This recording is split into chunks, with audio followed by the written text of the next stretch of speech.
नमस्कार। जय हिंद, वंदे मातरम। हमारे सभी प्रिय शिक्षक साथी, आप सभी को हमने 3 मॉक टेस्ट अभी तक उपलब्ध करा दिए हैं और आज हम इस वीडियो में आपको चौथा मॉक टेस्ट बता रहे हैं। इसमें पिछले 3 जो मॉक टेस्ट कराए हैं उनकी तुलना में थोड़ा सा स्तर बढ़ा हुआ है, तो आपकी प्रैक्टिस के लिए यह हमने मॉक टेस्ट आपको उपलब्ध कराने का सोचा है। सो इस वीडियो को आप अंत तक देखिएगा और मॉक टेस्ट की लिंक आप चाहते हैं, सो मॉक टेस्ट की लिंक आपको मिलेगी इस वीडियो के डिस्क्रिप्शन में। अच्छा, हम एक ग्रुप बना रहे हैं, जैसे कई टीचर ग्रुप में जुड़ जाएं तो हम उसमें आपको इसकी लिंक शेयर कर दिया करेंगे। वीडियो की डिस्क्रिप्शन से कई टीचर्स निकाल नहीं पाते हैं लिंक और वो कमेंट करते रहते हैं कि सर लिंक भेजिए। सो आप हमारे मोबाइल नंबर हम आपको बता देते हैं, उस पर व्हाट्सएप पर मैसेज करेंगे आप तो हम आपको ग्रुप में जोड़ देंगे। प्राथमिक शिक्षक पात्रता परीक्षा नाम से ग्रुप रहेगा, तो आप सभी को उस पर फ़ोन नहीं लगाना है, क्योंकि सिर्फ व्हाट्सएप ही उस पर एक्सेप्टेड रहेगा। तो हम आपको उसका व्हाट्सएप ग्रुप की लिंक को इस वीडियो की डिस्क्रिप्शन में या कमेंट में दे देंगे। कमेंट में आप जाएंगे तो आपको व्हाट्सएप ग्रुप की लिंक मिल जाएगी, ठीक है। व्हाट्सएप ग्रुप की लिंक मिल जाएगी तो आप उस लिंक पे क्लिक करेंगे तो ग्रुप में जुड़ जाएंगे। नंबर इसलिए शेयर नहीं कर रहे हैं कि कई शिक्षक हो सकता है उस पर नंबर पे डायल करें, तो वो मेरा नंबर नहीं है, ठीक है। घर का नंबर है, घर में लगेगा और मैं घर से दूर रहता हूँ तो समस्या हो जाएगी, इसलिए मैं आपको उसकी लिंक ही शेयर करूँगा कमेंट में व्हाट्सएप ग्रुप की। तो चलिए हम इस टेस्ट को प्रैक्टिस कर लेते हैं और सभी शिक्षक साथी पूरा वीडियो देखेंगे ताकि आपकी प्रैक्टिस अच्छे से हो सके। हम आपको हर प्रश्न को इसमें समझाएंगे। चलिए जल्दी से हम उस लिंक पे क्लिक करते हैं और टेस्ट खोलते हैं। तो हमारे सामने ये लिंक है, इस पर जैसे ही हम क्लिक करेंगे तो हमारे सामने लिंक खुल जाएगी। मॉक टेस्ट सेट 4 है ये, ठीक है। ये सेट 4 है। अभी तक हम 3 सेट की वीडियो बना चुके हैं और यहाँ पे हमें देखना है कि इसमें कुल 150 प्रश्न हैं, अंक 150 हैं, समय 2.5 घंटे का है। आप लोग अच्छे से आराम से हर प्रश्न को पढ़ें और समझें, ठीक है। चलिए आगे हम अब देखेंगे यहाँ पे कि यहाँ आपको अपना नाम डालना है, ठीक है, और यहाँ आपको अपना ज़िला डालना है। तो मैं आपको नाम डाल देता हूँ और यहाँ ज़िला डाल देता हूँ और यहाँ आपको अपना सुझाव देना है कि कैसा है ये टेस्ट, से आपकी प्रैक्टिस कैसी हो रही है। अच्छी हो रही है तो आप गुड लिख दें, बहुत अच्छी हो रही है तो वेरी गुड लिख दें, जो भी आप लिखना चाहें। तो हम यहाँ पे वेरी गुड, सॉरी ये जिले में नहीं लिखना है, इसमें लिखना है सुझाव में, तो वेरी गुड लिख देंगे, ठीक है। हमने लिख दिया और नेक्स्ट पे हम क्लिक करेंगे तो हमारा पहला पार्ट जो है बाल विकास और शिक्षा शास्त्र का खुल जाएगा, जिसमें 30 प्रश्न रहेंगे। तो यहाँ पे हम देखेंगे कि पहला प्रश्न है हमारे सामने। इस वीडियो में हम आपको एक चीज़ और बता दें कि हम इसमें बाल विकास और हिंदी विषय कराएंगे और अगले पार्ट में इसके 2 वीडियो बनाएंगे, ठीक है। अगले पार्ट में हम आपको अंग्रेजी, गणित और पर्यावरण बताएंगे, ठीक है। तो पहला पार्ट ये है, अगला पार्ट का अलग से हम वीडियो अपलोड करेंगे। तो पहला प्रश्न हमारे सामने है कि पियाजे के सिद्धांत में संरक्षण, कंजर्वेशन की अवधारणा किस अवस्था में विकसित होती है। तो 4 अवस्थाएं हैं, तो इसका जो सही उत्तर है वो है मूर्त संक्रियात्मक अवस्था। इस पे हम क्लिक कर देंगे। अगला हम प्रश्न देखेंगे, वाइगोत्स्की के सिद्धांत में स्कैफोल्डिंग का सबसे अच्छा उदाहरण क्या है? स्कैफोल्डिंग बहुत इंपॉर्टेंट वर्ड है।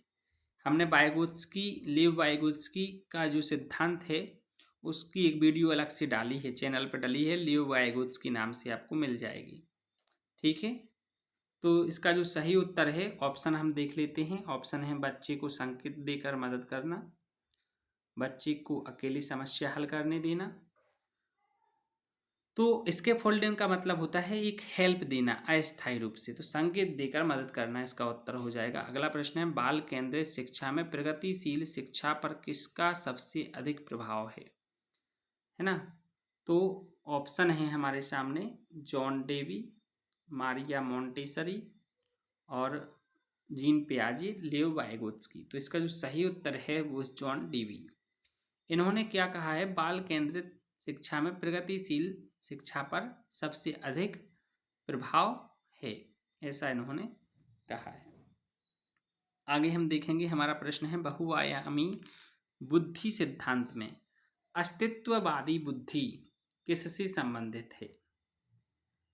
ऑप्शन है जीवन के मूल प्रश्नों से, संगीत से, गणना से, चित्रकला से। तो सही उत्तर है हमारा जीवन के मूल प्रश्नों से, अस्तित्ववादी बुद्धि।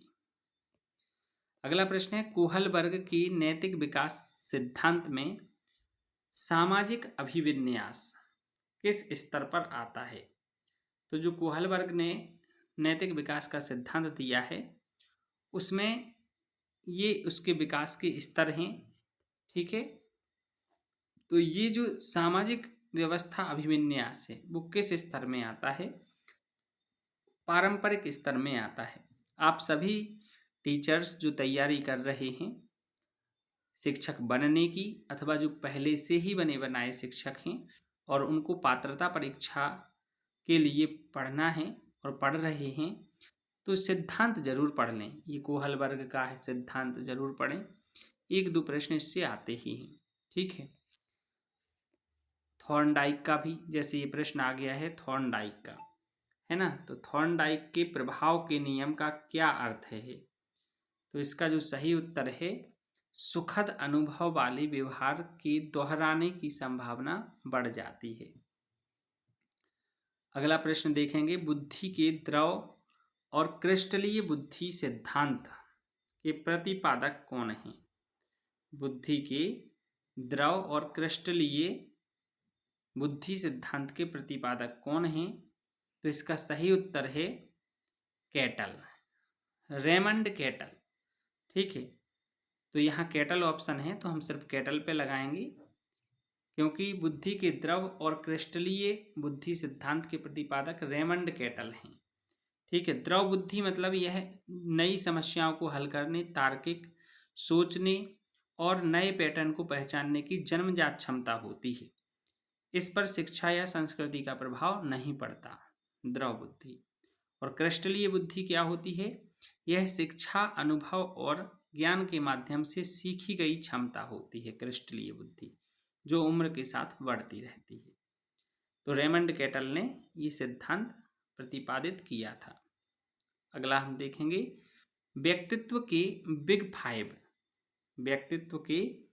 बिग फाइव सिद्धांत में कौन सा गुण शामिल नहीं है? ठीक है, तो इसमें आत्मसम्मान शामिल नहीं है। ये सिद्धांत अब हमें पढ़ना है, इसका थोड़ा सा स्तर बड़ा है, आप लोगों को पहले पूरी वीडियो देख लेना है, उसके बाद टेस्ट की लिंक पर क्लिक करके फिर टेस्ट करना है। ठीक है, अगला हम देखेंगे, भाषा और विचार के संबंध में वाइगोत्स्की का क्या मत है? भाषा और विचार के संबंध में, क्योंकि इस संबंध में जीन पियाजे का भी मत है ना, और वाइगोत्स्की का भी मत है। ये अलग अलग मत हैं इन दोनों के। तो इनका मत है वाइगोत्स्की का कि दोनों एक साथ विकसित होते हैं, है ना, कि भाषा विचार का विकास करती है, विचार भाषा से पहले आता है, दोनों एक साथ विकसित होते हैं, भाषा विचार। आगे हम देखें सतत एवं व्यापक मूल्यांकन का मुख्य उद्देश्य क्या है। तो बच्चे का सर्वांगीण विकास, केवल वाले उत्तर नहीं करना है। अगला है अधिगम के लिए आकलन का मुख्य उद्देश्य क्या है। तो शिक्षण अधिगम प्रक्रिया में सुधार। अगला प्रश्न है कक्षा में आलोचनात्मक चिंतन विकसित करने के लिए क्या आवश्यक है। तो खुले प्रश्न एवं चर्चा, ये थोड़े सरल हैं। लाभान्वित वर्ग के बच्चों की पहचान किस आधार पर की जाती है। तो सामाजिक आर्थिक पृष्ठभूमि। अधिगम कठिनाई का एक मुख्य लक्षण क्या है। तो पढ़ने लिखने और गणना में कठिनाई। ये अधिगम कठिनाई पे मैं एक वीडियो बनाऊंगा। इससे एक प्रश्न आता ही है लर्निंग डिसेबिलिटीज से, जैसे डिसलेक्सिया, डिस्ग्राफिया, है ना, और डिस्कैलकुलिया, ऐसी होती हैं लर्निंग डिसेबिलिटीज़। तो जितनी भी होती हैं उन सबकी हम एक छोटी सी 5 मिनट की वीडियो बनाएंगे, वो वीडियो आप सब देख लीजिएगा। अगला हम देखें प्रतिभाशाली बच्चों के लिए कौन सी शिक्षण रणनीति उपयुक्त है। तो समृद्ध एवं चुनौतीपूर्ण कार्य। अगला देखें समस्याग्रस्त बालक की पहचान के लिए कौन सी विधि उपयुक्त है। तो निदानात्मक परीक्षण और केस स्टडी। नेक्स्ट बाल अपराध, जुवेनाइल डेलिकेंसी का एक प्रमुख कारण क्या है। तो वो है सामाजिक एवं आर्थिक असमानता। नेक्स्ट हम देखें समावेशी शिक्षा का मुख्य सिद्धांत क्या है। सभी बच्चों को उनकी विविधता के साथ शिक्षा। नेक्स्ट देखें विशेष आवश्यकता वाले बच्चों की समझ क्या है। तो ये है उनकी आवश्यकताओं को समझना और सहायता करना। नेक्स्ट अधिगम का स्थानांतरण, ट्रांसफर ऑफ लर्निंग कब सफल होता है। ठीक है, इसके ऑप्शन हैं जब अवधारणाएं समान हों,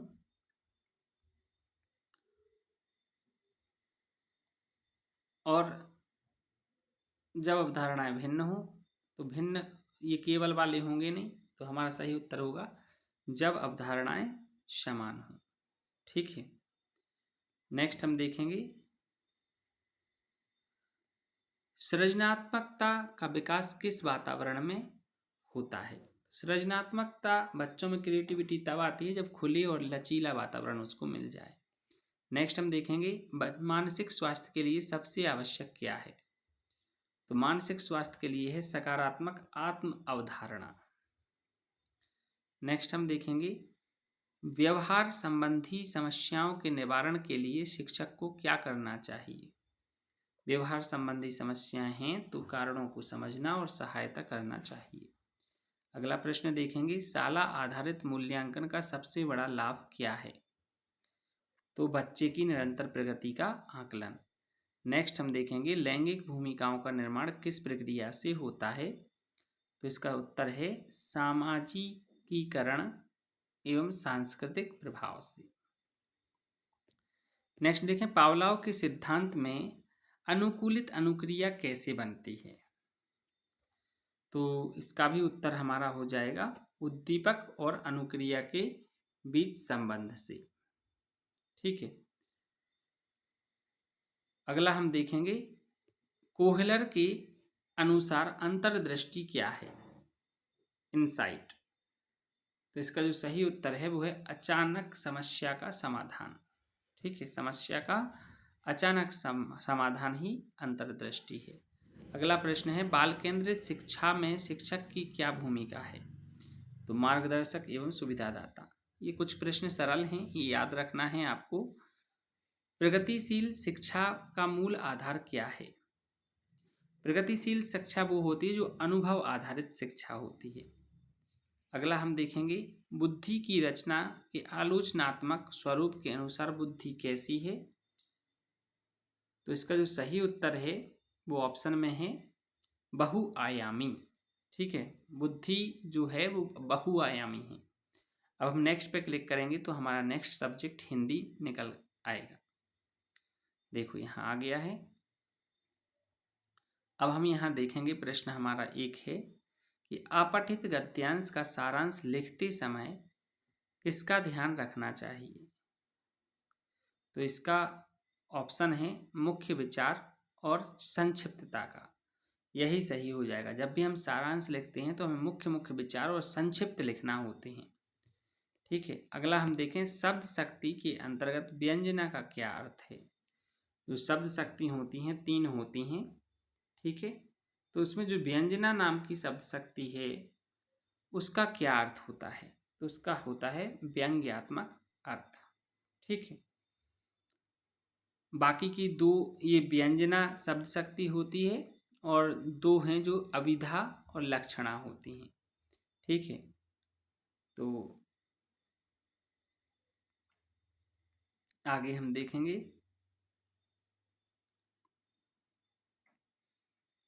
छंद के अंतर्गत सवैया छंद की विशेषता क्या है। एक गीत है कि छंदों में छंद सवैया मुकुटमणि। छंदों में जो छंद है वो सवैया मुकुटमणि मतलब मुख्य छंद होता है। तो इसमें 22-24 मात्राओं का छंद होता है। अगला हम देखेंगे कि अलंकार के अंतर्गत रूपक अलंकार की परिभाषा क्या है। रूपक अलंकार अभेद रूप से तुलना, मतलब इसमें तुलना तो होती है लेकिन किसी व्यक्ति को सीधा दूसरा व्यक्ति कह दिया जाता है। जैसे कमल सरोज पखारन लागा, इसमें हमारा रूपक अलंकार है। ठीक, कमल सरोज पखारन लागा, सॉरी चरण सरोज पखारन लागा। मैं कमल सरोज, कमल और सरोज तो एक ही है। चरण सरोज पखारन लागा मतलब जो चरण हैं वो सरोज बोल दिया उनको। सरोज जैसे हैं ऐसा नहीं बोला है, चरण सरोज सीधे। ठीक है, चलिए आगे हम देखें। जब एक चीज को या किसी व्यक्ति वस्तु को दूसरी व्यक्ति वस्तु कह दिया जाए सीधा, तुलनात्मक शब्द यूज नहीं होते हैं, वहां रूपक होता है। अगला हम देखें रस के अंतर्गत करुण रस का स्थायी भाव क्या है। तो करुण का सुख होता है। हमें 10 रस के नाम याद रखना है, उनके स्थायी भाव याद रखना है। अगला है विराम चिन्ह के अंतर्गत अर्धविराम का प्रयोग कब होता है। तो अर्धविराम का उपयोग होता है जब हम 2 उपवाक्यों का उपयोग कर रहे होते हैं उनके बीच में। ठीक है, 2 वाक्यों के बीच में। अगला है वाक्य परिवर्तन में मिश्र से संयुक्त वाक्य बनाने की प्रक्रिया क्या है। तो मिश्र वाक्य से जब हम संयुक्त बनाते हैं तो आश्रित उपवाक्य को मुख्य वाक्य में बदलना होता है। ठीक है, अगला हम देखेंगे भाषा शिक्षण के सिद्धांत के अनुसार स्वाभाविकता का सिद्धांत क्या कहता है। भाषा शिक्षण के सिद्धांत के अनुसार स्वाभाविकता का सिद्धांत क्या कहता है। तो वो ये कहता है कि भाषा स्वाभाविक परिवेश में सीखी जानी चाहिए। ठीक है, इन तीनों में क्या है, केवल शब्द का यूज हुआ है, इसलिए ये तीनों गलत हैं। अगला हम देखेंगे भाषा अर्जन की प्रक्रिया किस पर आधारित है। तो जो भाषा अर्जन की प्रक्रिया होती है वो ऑटोमेटिक होती है ना, तो वो सहज होती है और अचेतन अधिगम होता है। अगला देखेंगे श्रवण कौशल का मूल्यांकन किस विधि से किया जा सकता है। तो सुनकर प्रश्नों का उत्तर देना, ये श्रवण कौशल, लिसनिंग स्किल।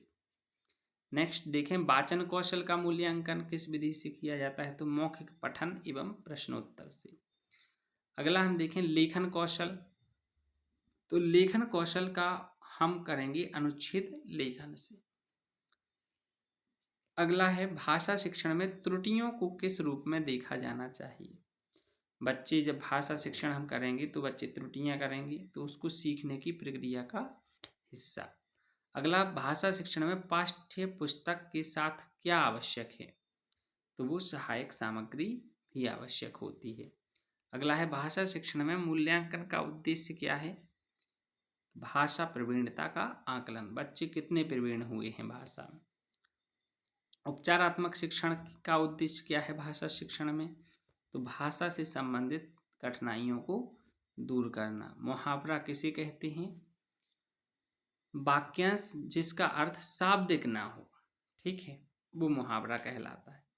जैसे 9 2 11 होना, तो अब 9 2 11 होना, इसका अर्थ ये नहीं हम निकालेंगे कि 9 और 2 तो 11 होता है, इसका अर्थ है भाग जाना, ठीक है। तो शाब्दिक नहीं होता है, अर्थ अलग ही होता है उसका। नेक्स्ट हम देखेंगे लोकोक्ति। तो लोक प्रचलित पूर्ण वाक्य होता है ये, जैसे अधजल गगरी छलकत जाए, ये पूर्ण वाक्य है और अर्थ अलग ही होता है, लोकोक्ति होती है, ठीक है। नेक्स्ट है बोली। बोली क्या होती है? तो बोली जो होती है वो क्षेत्रीय भाषा होती है, एक विशेष क्षेत्र में बोली जाने वाली भाषा को बोली कहते हैं। अगला है राजभाषा का क्या अर्थ है? तो राजभाषा ऐसी भाषा होती है जो सरकारी कामकाज की भाषा होती है, उसको राजभाषा कहते हैं। और राष्ट्रभाषा, हमें इनको जरूर याद रखना है, इनसे संबंधित एक प्रश्न आ सकता है। तो राष्ट्र की संपर्क की भाषा राष्ट्रभाषा कहलाती है। अगला है भाषा शिक्षण में अनुवाद विधि की विशेषता क्या है? भाषा शिक्षण में अनुवाद विधि की विशेषता क्या है? तो इसका जो सही उत्तर है वो हो जाएगा हमारा मातृभाषा से लक्ष्य भाषा में अनुवाद, ठीक है, ये अनुवाद विधि होती है। संप्रेषण मतलब कम्युनिकेशन के लिए क्या आवश्यक है? तो जब हम कम्युनिकेशन करेंगे तो उसमें प्रेषक होना चाहिए, संदेश होना चाहिए, माध्यम होना चाहिए और प्राप्तकर्ता होना चाहिए, ठीक है। अगला हम देखें भाषा शिक्षण में नाट्य का क्या महत्व है? तो भाषा का सजीव अभ्यास नाट्य, जब कोई नाट्य या नाटक करवाते हैं हम बच्चों से तो भाषा का एक सजीव आ जाता है, सजीव अभ्यास होता है, उसमें जीवंतता आ जाती है नाटक के माध्यम से। अगला हम देखें भाषा शिक्षण में समूह कार्य का क्या महत्व है? तो समूह कार्य जब देंगे तो भाषा का प्रयोग करेंगे बच्चे, एक दूसरे का सहयोग लेंगे, तो भाषा प्रयोग एवं सहयोग इसका उत्तर हो जाएगा। अगला क्वेश्चन है हमारा भाषा शिक्षण का अंतिम लक्ष्य क्या होना चाहिए? प्रभावी संप्रेषण क्षमता, मतलब बच्चे को जो भाषा हम पढ़ा रहे हैं उस भाषा में बच्चा प्रभावी संप्रेषण करने लगे, कम्युनिकेशन करने लगे, अपनी बात को भी अच्छे से रख सके सभी के बीच, यही इसका अंतिम लक्ष्य होना चाहिए। अगला है बहुभाषी कक्षा में किस पर ध्यान देना चाहिए? तो सभी भाषाओं को संसाधन के रूप में उपयोग करना चाहिए, ना कि किसी की भाषा को कम और किसी की भाषा को अधिक महत्व देना चाहिए। सभी भाषाओं को समान रूप से संसाधन के रूप में उपयोग करना चाहिए। अगला है भाषा शिक्षण में कहानी का प्रयोग क्यों करना चाहिए? तो भाषा शिक्षण में कहानी का प्रयोग करने से बच्चे कल्पना करते हैं, रचनात्मकता का उनके अंदर क्रिएटिविटी जागती है, तो ये भाषा कल्पना एवं रचनात्मकता के विकास के लिए उत्तर हो जाएगा। अगला है भाषा शिक्षण में प्रत्यक्ष विधि की विशेषता क्या है? तो प्रत्यक्ष विधि होती है डायरेक्ट मेथड, सीधे लक्ष्य भाषा में शिक्षण, जो भी भाषा पढ़ाना है उसी भाषा में पढ़ाएंगे। नेक्स्ट है भाषा शिक्षण में संप्रेषणात्मक विधि का मुख्य बिंदु क्या है? तो अर्थपूर्ण संप्रेषण पर जोर, ये उत्तर हो जाएगा। So my dear teachers, my dear future teachers, जो टीचर अभी हैं उनके लिए और जो टीचर बनने वाले हैं उनके लिए ये 60 क्वेश्चंस इस वीडियो में हमने बताए हैं। और हम जैसे ही नेक्स्ट पर क्लिक करेंगे तो नेक्स्ट खुल जाएगा इंग्लिश, बट हम इस वीडियो में इंग्लिश अभी बता नहीं रहे हैं, ठीक है। अगली वीडियो बनाएंगे, उसका थोड़ा सा इंतज़ार कीजिए।